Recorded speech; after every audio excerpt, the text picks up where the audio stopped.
This was a brutal attack on Katrina Smith. A senseless murder of a bright young woman.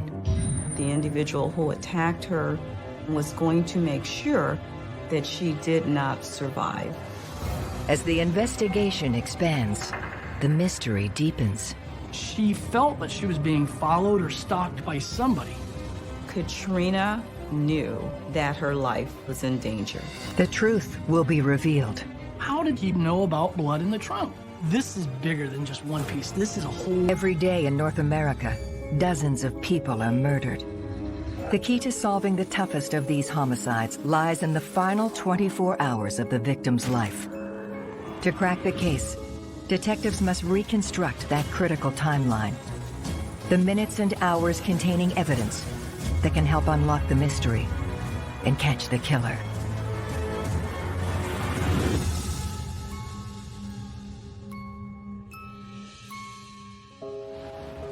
Machesney Park, Illinois, a quiet enclave 90 miles west of Chicago. Machesney Park is kind of like a bedroom. Nick, you can leave your doors open, and there's not a lot of crime.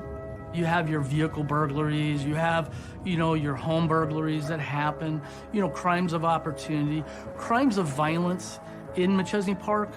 That doesn't happen every day. That's not Chicago. It's more relaxed. It's a safer city. But on the afternoon of October 23rd, that peaceful tranquility is brutally shattered. Sheriff's Communications, can I help you? My wife, I'm concerned because I haven't been able to reach her. Okay. Smith, he reports that his wife is disappeared. You haven't been able to reach your wife? Right. What's your wife's name? Katrina? He had seen her the night before. And now all of a sudden, he's very concerned because she hasn't contacted him.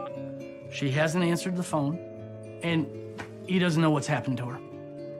The missing woman is 30-year-old Katrina Smith. From the information we gathered about Katrina, she's a super friendly woman who would do anything for anybody. Katrina works in human resources at a local automotive plant. She had a smile on her face, always cheery. She attended church in Rockford quite regularly. She was very devoted to her family. Tasked with investigating the disappearance of Katrina Smith are veteran detective Vince Lindbergh and Criminal Bureau Chief Prosecutor Marilyn Height Ross.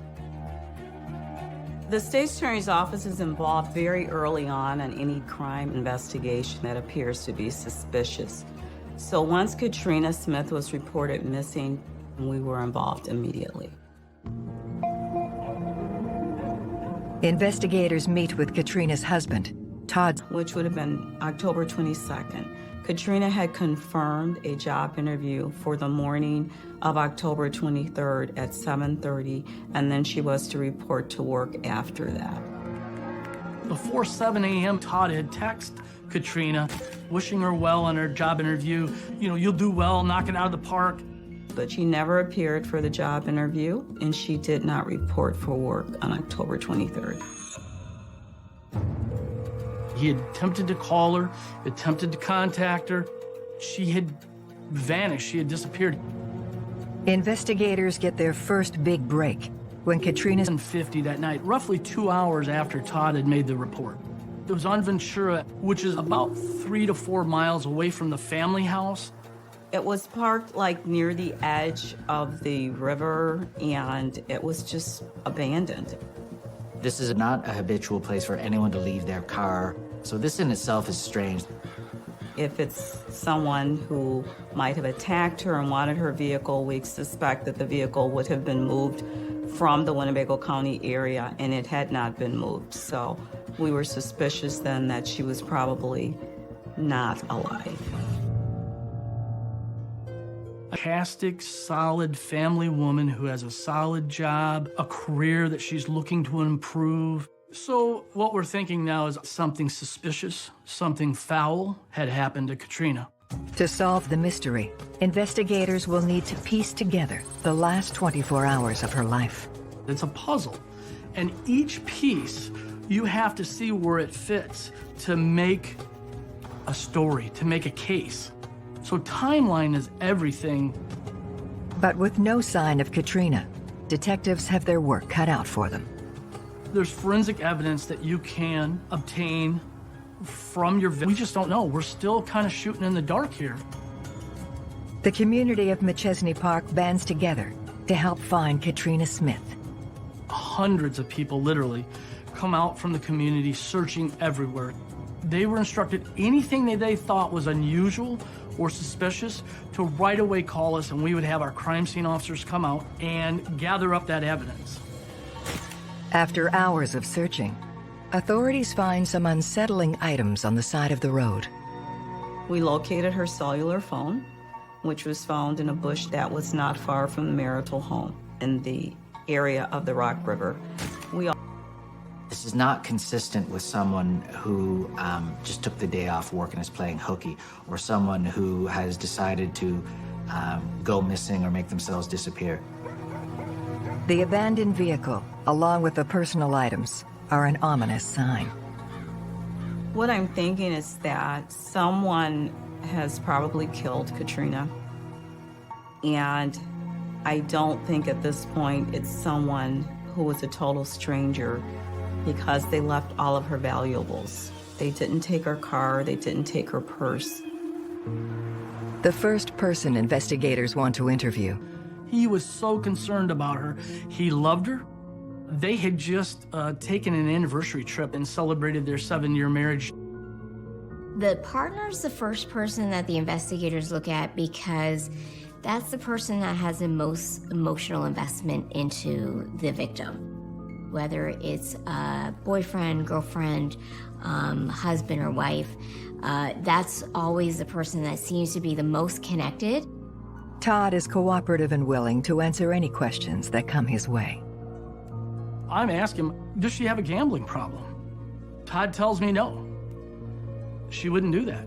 Having a relationship outside the family, outside of him, absolutely not. They both supposedly had been cheated on in the past, so that would never come up. That would never be a focus of any problems. Todd explained that to us, that their marriage was excellent. But Katrina has been staying at a friend's condominium, which raises questions for detectives. Why is she staying somewhere else and you're staying at the family home? He indicated that there were no issues in the marriage. Katrina was house sitting for her friend at the condominium, and that everything was fine. Detectives questioned Todd about the last time he saw. At 6 p.m. He said that she arrived at the home to do laundry because she had a job interview the next morning. Todd had told us that she was very concerned about her appearance for the interview, so she wanted to go out and grab a new outfit.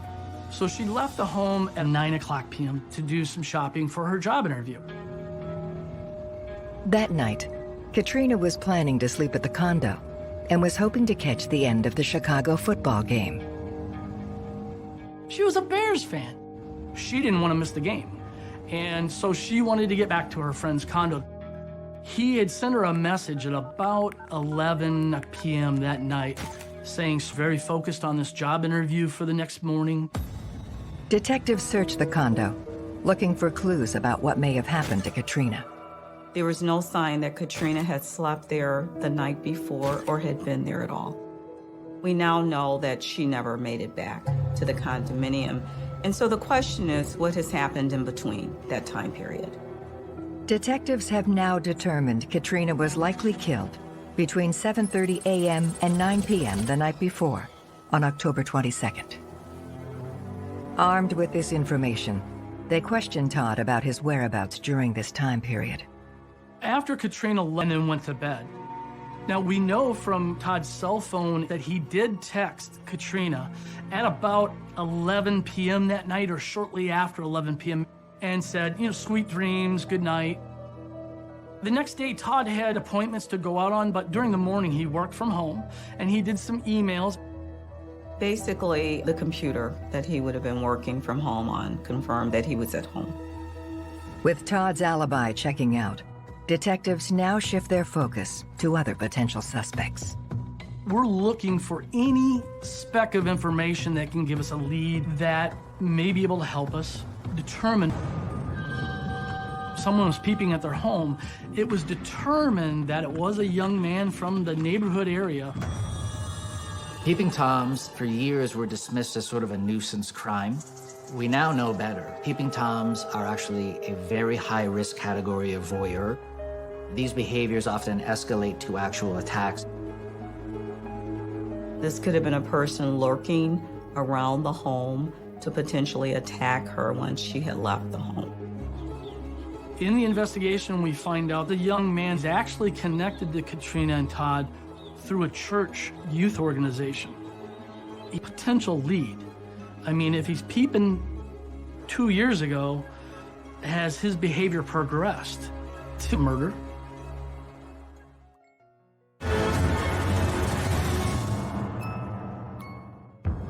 Working a theory that a peeping Tom who targeted Katrina Smith 2 years prior might have turned violent, detectives hunt him down.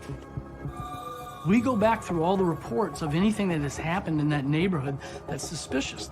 And there was a second report of a peeper in that same neighborhood. It was reported by a different woman who had a very similar resemblance to Katrina. Stalker, when they notice a video surveillance camera at a neighbor's home. We asked the owner for the video, and that video was not a great video. It's dark outside, it's raining heavily, but in that video, it discloses a figure crossing his yard on the 22nd, late at night while it's raining. The person appeared to be walking in the direction of Katrina and Todd's home at approximately 11:30 p.m. You could not tell who the individual was, but what you could tell is that it appeared to be a male. It appeared to be to a field. Now, who's gonna be out in a rainstorm like that, cutting through a field? It's just something that really raises red flags. Identifying this person could be the break detectives need to unravel the mystery of Katrina's disappearance. Is this the young man that was peeping 2 years ago? We need to look at him and find out, is there any potential of him being a valid suspect in the disappearance of Katrina? Is that minute possibility may be the key to open up the whole case. Detectives track down the peeping Tom, who's now living several hours away. at the time that Katrina went missing. He tells detectives he never left campus that night. They check the school's security logs and video, which confirm the young man's story. Law enforcement was able to substantiate that he was nowhere near Katrina the night she went missing, nor the marital home. With the peeping Tom theory proving to be a dead end, detectives return to the timeline, hoping it will reveal something new about Katrina Smith's final steps on the day she disappeared. Katrina Smith worked as an HR representative. She had worked in that for supervisors. Christina, her supervisor, had last seen her on October 22nd, that Monday, at approximately 5 p.m. when Katrina had left work. Talking with Katrina's supervisor, detectives learn about an alarming incident that recently took place at Katrina's office. Christina tells us it was during a lunch hour at Cameron Industries where a vehicle had pulled through the parking lot and disseminated about 300 or so flyers. The flyer was very derogatory, and it was disparaging the character of Katrina Smith. Why would any... and demeaning Katrina, so this is very disturbing. This is someone whose anger justifies and rationalizes what they do next. It could be distributing flyers one day, posting things on social media one day. It could be something much worse another day. Initially, it was not reported to the police because everyone thought it was just an isolated incident. But after she went missing, we were able to recover the video.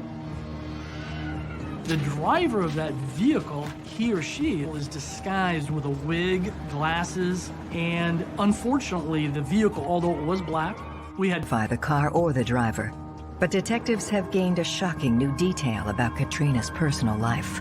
The flyer also indicated that she was having an affair with someone and was cheating on her husband. So now we have a flyer that's being disseminated by an unknown suspect that's referring to Katrina having a relationship with somebody at work named Guy. Guy Gabriel is a recently divorced co-worker who has been seen spending time with Katrina. We're getting this information from Christina at work that there is rumors that Guy Gabriel To confide in Christina that there were marital issues and that the marriage was not going well. This was something that was never mentioned by Todd Smith in the initial interview. We don't know that Todd Smith has any knowledge of their relationship. And as a matter of fact, in his statements, he swore that they had gone through some relationship problems in the past and that they would never seek comfort outside the home. Detectives learn more about Katrina's relationship with Guy Gabriel. When our crime scene officers ended up diving into the relationship, they went out a couple times for lunch a few times and talked, and she shared problems with Guy. But then eventually that relationship became closer. And he had come to the point where their conversations had been about Katrina divorcing Todd Smith. Investigators bring Guy Gabriel into the station for questioning. He was irritated a bit that we wanted a formal interview. They ask him to recount the last time he saw Katrina. Sunday night, which was the 21st, Guy Gabriel gets up. This is the morning of the 22nd, and he sees her off to work. The next time Guy communicates with Katrina is when she returns to her home that night after work. The last communication that we believe Katrina made to Guy Gabriel was at approximately 7:30 p.m. when she indicated she wanted to be at the condominium for Monday Night Football. Katrina may have only texted Guy once that night, but he was texting her nonstop. The night of October 22nd, he's on edge, waiting to hear from Katrina. That night, their text messages indicate that Guy was very concerned about, have you told him yet? How's things going? He wants her to tell Todd that the relationship's over with. Now that does send up red flags, because now you have somebody who is having a relationship with Katrina that appears to be very obsessed with her leaving her husband. This can very quickly escalate to become a very dangerous, volatile situation. You introduce jealousy, you introduce resentment, and those can be powerful motivators for someone who lacks basic impulse control and who needs to tell Todd that she wants things done with. Maybe she's changing her mind, maybe something else has happened. Did Guy Gabriel then get upset and something happened between the hours of 9 o'clock and the following morning? At this point, we don't know exactly where he's texting her from. Is he texting her from around the corner? Is he watching the house? Is it possible that after she leaves the home, as Todd says, to go back and shop, that her and Guy Gabriel meet up? He is our primary focus. He is our primary suspect. Could this be the guy? We have to investigate him. Throwing in on a new person of interest in the disappearance of Katrina Smith, her secret boyfriend, Guy Gabriel. So, did Guy Gabriel have any contact with her that night, either near the home, or did they meet up later that night, and then things went awry from there? That is a possibility. They look into Guy's movements in the critical window during which Katrina went missing. Guy Gabriel indicated that Sunday night he had stayed at the condominium with Katrina Smith. Katrina went to work that morning, and then that evening he left to go to work because he worked the graveyard. Work until 8 a.m. the next morning. There's always an opportunity to leave work, right? So we went to Cameron Industries. Detectives check video surveillance and the security logs at Guy Gabriel's workplace. They show that he was in the building the whole night. We were able to pull all of the video footage of him being in and out, supervising other individuals who had interacted with him. If Guy Gabriel would have left Cameron Industries that evening during work, we would have seen it on that video. So we were able to eliminate Guy Gabriel. With Guy Gabriel now in the clear, the investigation hits a roadblock. It's frustrating. I tried about Katrina, and once you learn about Katrina and what a wonderful person she was and what a wonderful family she has, you want to do the best job you can for them. You want to solve this case, and you want to do it right. Investigators turn to her family for more information regarding Katrina's final movements. Bruce was Katrina's stepfather. He basically raised Katrina with her mom, Vicki. He was with us. He was so concerned about her. Detectives ask Bruce if he knows of anyone who would want to harm Katrina. He tells us that Katrina feels that she's being followed and stalked by someone. He has a conversation with a Verizon employee talking about, is there any way somebody could bug or clone her phone because she feels like somebody's keeping track of her and following her. And then all of a sudden on the 19th, he gets this text from her asking about getting a gun for protection. So, the alarm bells are going off with him. Talk of getting a gun just days before she goes missing suggests Katrina was looking to defend herself. It is apparent that Katrina was in fear of something and that she felt that she was being followed or stalked by somebody. Katrina. Detectives work to uncover the identity of who could be stalking Katrina. They take note of something unusual. Every day, people are searching for Katrina. They are searching for evidence. Todd is at the search party scenes, but does not appear to be engaged. Todd is conducting interviews with the local media. There's crying with no tears. It's been horrible. I just wanted to come home. It's just like his emotions weren't genuine. His crocodile tears, his Sadness play out before the cameras. For good investigators, gut instincts are honed. This is where investigators need to pay particular attention to the nuances, the micro expressions, as we call them, of potential persons of interest. I'm a detective that watches behavior. Todd's behavior was very inconsistent with somebody that was suffering from a missing wife, a missing loved one. Based on his suspicious behavior, detectives take another look at Todd. Now, They weren't going to get divorced. but when detectives talk to Katrina's friends, they get a different story. October 13th, she went out for a girls' night with her girlfriends.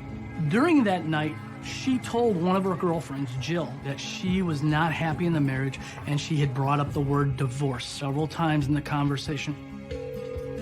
The night of the 22nd, Jill's husband made a phone call to Todd.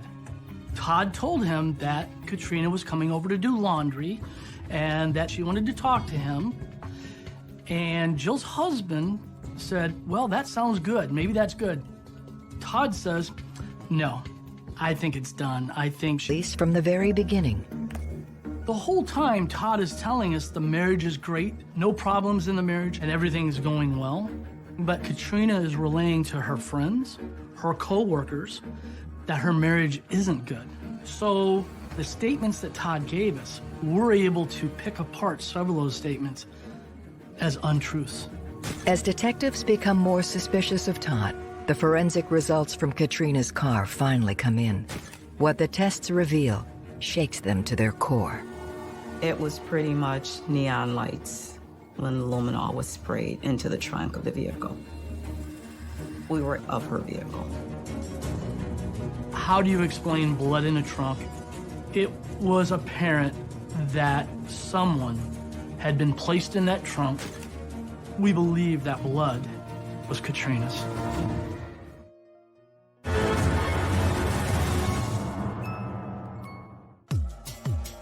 Detectives have found Katrina Smith's blood all over the trunk of her car, revealing that this may be more than just a missing persons case. Katrina had bled out significantly.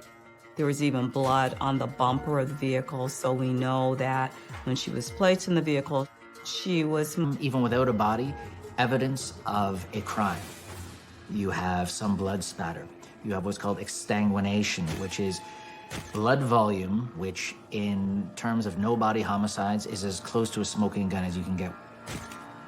Now we know we have a crime scene at the car, whether it happened there or somewhere else, and the car was just used as transportation to hide, eliminate the body. With suspicion now building around Katrina's husband, Todd, investigators dig into his background. We know that Todd Smith had a business where he was a financial advisor. As he had portrayed it to be, he was facing a fraud lawsuit in federal court. Katrina was actually the breadwinner in the family. She was the one that paid for the mortgage on the home, that paid all of the bills. Todd's potential motive for murdering his wife starts to become crystal clear. We also learned that Todd was very possessive and jealous of Katrina, and the fact that she might now want to move on and get a divorce was very disturbing to Todd. As detectives look deeper into Todd's past, they learn something even more alarming. In the investigation, his name was Justin. Justin was a half-brother to Todd. The story was that at 17 years old, Todd ended up disconnecting a gas line from the stove and ended up blowing up the home in an attempt to kill Justin, his sister, the mom, and the dad. At the time, Todd was sentenced to 30 months probation, and he became permanently estranged from his family. It paints a picture of someone who appears to be a meek and mild individual, but underneath there's a seething pot of anger and jealousy that erupts in a violent... About Todd's past, that he's this troubled, violent, fire-starting teenager. This Jekyll and Hyde character emerged that then casts, I think, further doubt on all of his stories. As detectives uncover Todd's criminal past, they get a phone call that turns the case on its head. Todd is upset. Todd is very upset. And he discusses how upset he is about Katrina's blood being found in the trunk of the vehicle. For detectives, this is a red flag. No one in the sheriff's department has released the information about Katrina's blood being found in the car. He tells us none of them knew anything about it. So how did Todd know about blood in the trunk? Only the killer would know that there would be blood in the trunk. That had not been released to the public. It had not been disclosed to the family members. Now believing Todd likely murdered Katrina, investigators search for physical evidence to tie him to the crime. We searched the computers and we were able to find remnants of this disparaging flyer that had been distributed at Katrina's workplace before she went missing. Now, how does that flyer outlining a relationship end up on his computer? Did Katrina put it there? No. Who's the only other person that could have authored that on his laptop? Him? The individual distributing the flyers in disguise, in fact, ended up being Todd.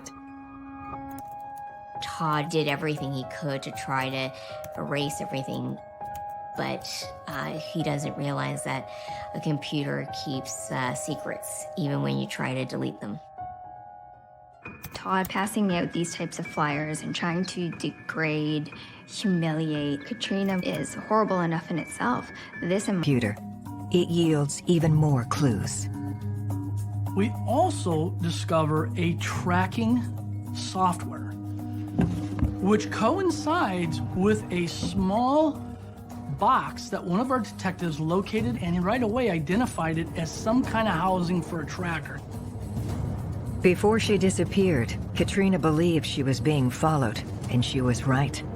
Todd had been tracking her every move.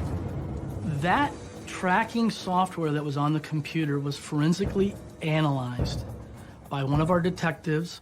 He was able to show that it was taken from the car, then seen following a path through the woods, which coincides with the resident who has the videotape of that figure going across that gentleman's front yard. It then concludes its tracking just a very short distance from the Smith home. What we believe Todd did was after he had dumped her car, he removed the tracking device, but he thought it was off and it was not. Whole huge corner of that puzzle.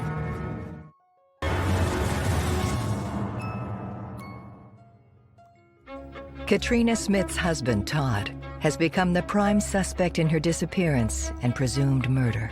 Detectives bring him in for questioning and confront him about what they've discovered. I confront him with the flyers. I confront him with the marriage. I confront him with the track stick. I confront him with everything. His response was to ignore those confrontations. He didn't say a word. He didn't respond to my accusations. If you were being accused of murder and didn't do it, wouldn't you come back at me? I want a lawyer. And then he pointed up at the camera and said, I want a lawyer. And he was screaming. He was so upset. Detectives have enough evidence to tie Todd Smith to his wife's murder, but they still don't arrest him. They have nearly all the circumstantial evidence they need, but they hold out and stay focused, looking for that final piece to close the circle. Good evidence often can mean the difference between making an arrest and someone being acquitted at trial, and making an arrest and making sure that person never gets out. Then on November 9th, 3 weeks after Katrina Smith went missing, investigators get the break. Appeared to be something in the water that shouldn't be there. Unfortunately, through that investigation and through that autopsy, we were able to determine it was Katrina Smith. Individuals always think that when they toss a body in the river that they get rid of evidence, but they really do not. I knew eventually Katrina would surface and her body would be able to tell me how she died and how she spent the last minutes of her life. Katrina's body is badly decomposed, but the coroner declares the cause of death as blunt force trauma to the head. And defensive wounds on her forearms would have indicated an attempt to protect herself. The type of weapon that would cause those types of injuries is some kind of cylindrical object. We were able to determine from the evidence that that cylindrical object was more than likely a pipe or a bat. This was a brutal attack on Katrina Smith. The attack showed that the individual who attacked her was very aggressive, was very emotional, and was going to make sure that she did not survive the attack. Found during the execution of one of the search warrants in the garage in a corner. The testing of the bat showed that there was presence of human blood in different areas of the bat. It ended up being Katrina's blood. Luminol is sprayed throughout the garage where the murder weapon was found. Crime scene saw what they believed was evidence that a large amount of blood had been cleaned up from the area. We could see that the place that she was killed was in the garage. They finally have the physical evidence proving Todd killed. Literally, till death do us part. And his motive in killing Katrina was to maintain her as his wife forever. Investigators are now able to complete the picture of what they believe happened to Katrina Smith in the final 24 hours of her life. October 22nd, she went to work at approximately 8 a.m. She got off work at approximately 5:30 p.m. She got to the family residence at about 6 p.m. where she started her laundry for her job interview the following morning at 7:30. To stay in the marriage and not to seek a divorce. Investigators determined that Guy Gabriel was trying to help Katrina. We believe that she is looking for someone to support her in her decision to end the marriage. Guy is providing her that support through their text messages that night. We believe what happened next is when she got ready to leave the home and go back to the condo, Todd was very upset. We believe that when she is leaving the home, Todd struck Katrina to the back of the head, which shows linear marks that fit the shape of the bat, as he continued to beat her repeatedly.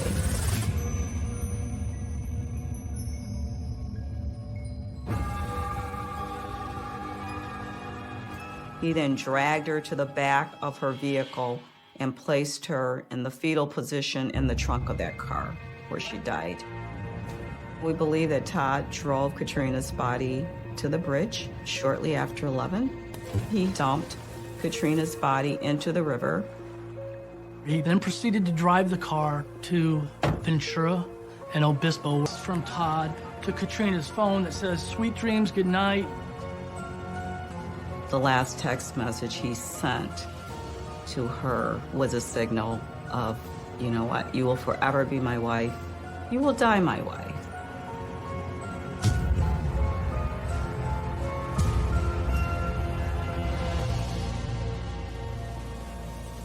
On November 21st, 2012, Todd Smith is charged with first-degree murder. The timeline basically put this case together and tied it in a bow. It was rock solid. We were able to off the grid. We knew that in order for her to be off the grid, she was most likely dead.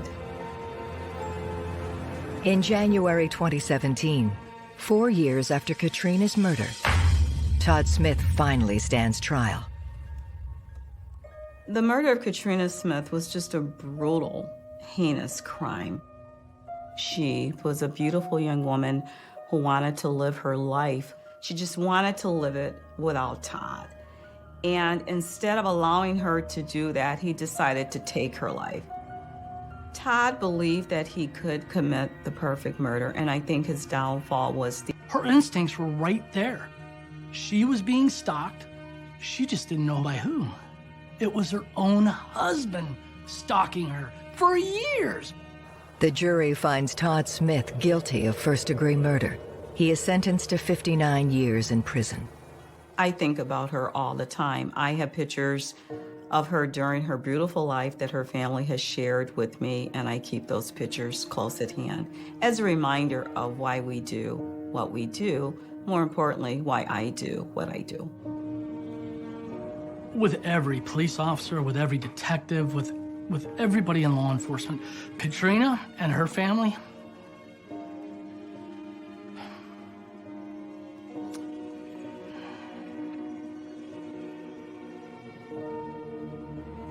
they have permanently attached themselves to my heart.